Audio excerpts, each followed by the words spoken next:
Olá pessoal, essa aula é para falar sobre uma das civilizações clássicas que nós temos. Então, a história tem duas civilizações que são conhecidas como civilizações clássicas, que são as civilizações que mais contribuíram para a formação da sociedade ocidental. Essas civilizações são a Grécia, né, que é uma civilização que é extremamente importante para a formação da sociedade ocidental, né, por causa dos seus valores, da sua filosofia, da sua política com a democracia, e a civilização que vem depois disso, que é a civilização romana. E a civilização de Roma, o Império de Roma, foi extremamente importante para a formação da nossa sociedade ocidental. Por isso que essa civilização também é conhecida como uma civilização clássica. E a ideia desse vídeo é explicar um pouco mais sobre a formação de Roma, né, quais são as versões diferentes que nós temos para contar a história da fundação da cidade de Roma e a primeira fase do governo de Roma, que é a fase da monarquia, tá? Que eu vou explicar para vocês. Então, vamos lá. Então, existem duas formas diferentes da gente explicar a formação, a fundação da cidade de Roma, que aconteceu aí por volta do século VIII antes de Cristo. A história mais legal, que é a história que os romanos gostam de contar, até hoje você ainda tem isso como símbolo da cidade de Roma, é através de um mito.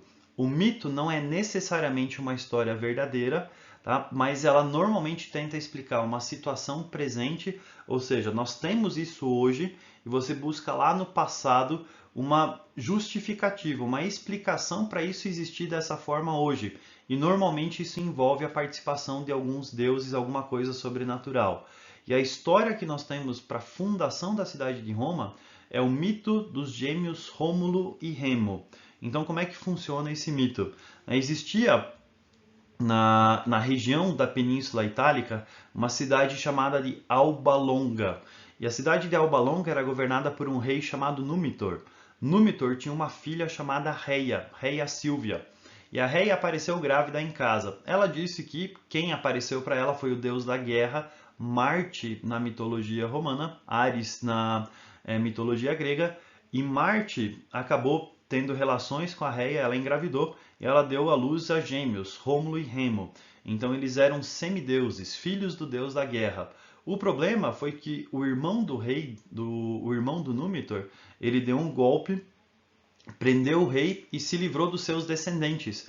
E por causa disso ele jogou os dois meninos no rio para que eles morressem. Só que esses meninos foram encontrados por uma loba e essa loba, ao invés de devorar as crianças, amamentou-as. Por isso que existe, né, aquela estátua lá em cima representando a loba Lupina, o nome da loba, que amamentou os meninos. Esses meninos vão ser encontrados por um grupo de pastores de ovelhas que vão acabar crescendo, vão voltar para a cidade de Alba Longa, vão tirar o tio-avô deles no poder, restabelecer a monarquia do seu avô. Esses meninos mais tarde vão para uma região conhecida como a região das Sete Colinas, nas quais eles vão fundar a cidade de Roma. Eles são gêmeos, eles vão brigar. Numa dessas brigas, Rômulo mata Remo e depois Rômulo, o primeiro rei de Roma, acaba desaparecendo no mar. Então essa é a história mitológica, o mito que é utilizado para explicar a fundação da cidade de Roma. Como é que a história explica a fundação da cidade de Roma? A partir da junção de três povos diferentes. Existe o povo autóctone, ou seja, o povo que habitava a Península Itálica, conhecidos como os latinos. Os latinos são esses conjuntos de povos que nós temos aqui, tá? Italiotas, samnitas, mesápios, apúlios, são os povos que são chamados de povos latinos. Esses povos eles estavam em conflito com um povo que habita mais ao norte, chamado de etruscos. E nessa guerra entre latinos e etruscos, vai ser fundado um posto militar avançado na região das Sete Colinas, onde é que se deixavam soldados e suprimentos, né, no meio desse combate. E esse posto militar avançado vai dar origem à cidade de Roma.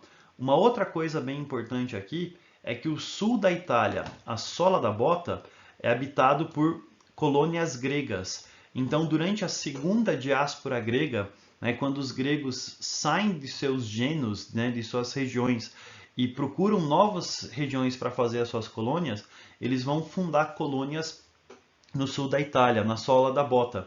E esses gregos eles vão ter um relacionamento comercial e cultural com os povos da Península Itálica. E a cultura grega vai ser importante para a formação da cultura romana. Tanto que os deuses romanos são praticamente os mesmos deuses que os deuses gregos, com nomes diferentes. Por exemplo, Cronos, o grande titã, vira Saturno, Zeus vira Júpiter, Afrodite, a deusa da beleza, vira Vênus, Ares vira Marte, Mercúrio é Hermes, o deus mensageiro. Então você tem semelhanças entre os deuses gregos e os deuses romanos. E nesse contexto de povos latinos com os etruscos, com os gregos, você tem a junção dessas culturas todas que vão dar origem à cultura de Roma. Então essa é a explicação histórica para a fundação da cidade de Roma. Particularmente, eu prefiro a versão mitológica para a explicação dessa história. E a primeira fase que a gente tem da história de Roma é a fase da monarquia, que é o primeiro período que você tem da história de Roma, que acontece lá no final do século VIII a.C. Nesse período, Roma é governada por reis, só que a gente não tem muitos vestígios, não tem muitas evidências desse período.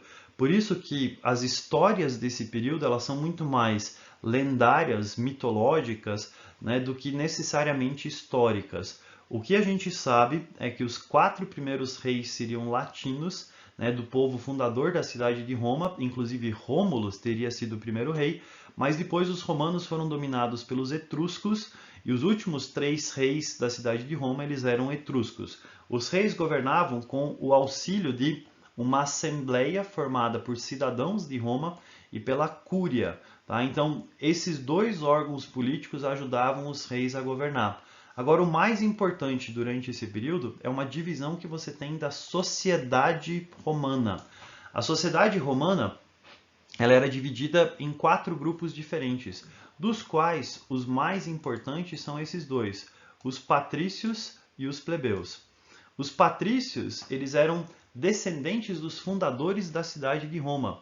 Eles eram os donos das terras, eles eram os ricos e, principalmente, eles tinham direitos políticos. Então, eram eles que participavam dessa vida pública. Eles eram os que participavam da assembleia, da cúria, eles que podiam votar e ser eleitos. O segundo grupo que nós temos é o grupo dos plebeus. O grupo dos plebeus eles eram homens livres, mas eles não tinham direitos políticos. Artesãos, comerciantes, pequenos proprietários de terra. Então eles eram mais pobres. E não só eles eram mais pobres, como eles não tinham direitos políticos. Então você tem os ricos, os patrícios, e você tem os plebeus, que são os pobres. Entre eles, você tem um grupo conhecido como clientes, normalmente plebeus, que enriqueciam se associando a patrícios. Então o cara era parceiro comercial de um patrício, prestava favores ou serviços para os patrícios, e por causa disso ele era elevado, Ele entrava num outro grupo, que era o grupo dos clientes. E o último grupo que a gente tem é o grupo dos escravos, que em Roma eram prisioneiros de guerra ou escravizados por suas dívidas. E aqui a gente tem um detalhe importante que é qualquer pessoa dentro de Roma podia ser escravizada. Então o cara podia ser plebeu, o cara podia ser grego, o cara podia ser negro, o cara podia ser branco, podia ser germânico, podia ser judeu. Ele podia se tornar escravo se ele não conseguia pagar a sua dívida ou se ele fosse prisioneiro de guerra. Desses 4 grupos, os grupos principais são os patrícios e plebeus. Os ricos com direitos políticos e os pobres sem direitos políticos. Agora, como é que essa monarquia acabou? Acabou por causa do último rei etrusco chamado de Tarquínio o Soberbo. Um governante inepto, um governante ruim, que não conseguia administrar a cidade de Roma e também acabou pisando na bola. Ele provavelmente tentou fazer o que não devia com uma patrícia que era casada e provavelmente o marido dela, junto com outros patrícios, acaba expulsando não só Tarquínio Soberbo, mas acaba expulsando os etruscos da cidade de Roma. E quando os etruscos são expulsos da cidade de Roma, Roma agora vai ficar na mão dos patrícios, vai ficar na mão dessa classe mais rica. Começa então um período da história de Roma que nós chamamos de república ou res publica, que significa coisa pública, coisa do povo, que é quando o povo da cidade de Roma vai administrar a cidade de Roma. E esse período da república é um período de grandes mudanças, de grandes transformações e um dos períodos mais importantes da história de Roma. Tá? Então, esse primeiro período da fundação, formação e da monarquia de Roma tem uma informação importante que você precisa lembrar, que é a divisão da sociedade em dois grupos, os patrícios e os plebeus. E o período da República é bem mais importante, porque ali a gente tem vários detalhes que são importantes de você conhecer. Beleza? Próximo vídeo eu explico para vocês a República de Roma.